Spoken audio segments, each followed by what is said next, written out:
Тойда билеп өнер көрсеткен ер адам желі қолданушыларын тәнті етті. Бұл кім, қашан, қайда болды? Анығын айтайық.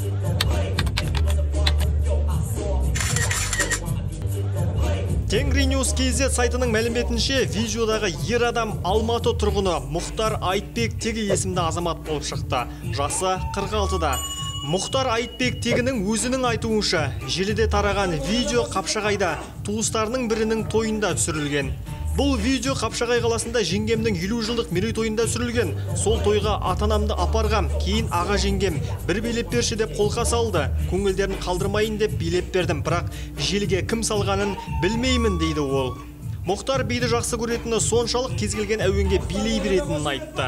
Шынымды айтсам, биді қатты жақсы көремін, кез келген музыкаға билей беремін. Ырғақты ұстасаң болды, би өзі шыға береді. Таразда 18 жасында биге еліктедім, кейін әскери өмірге бет бұрдым. 2 ай ғана биге қатыстым, деді ол.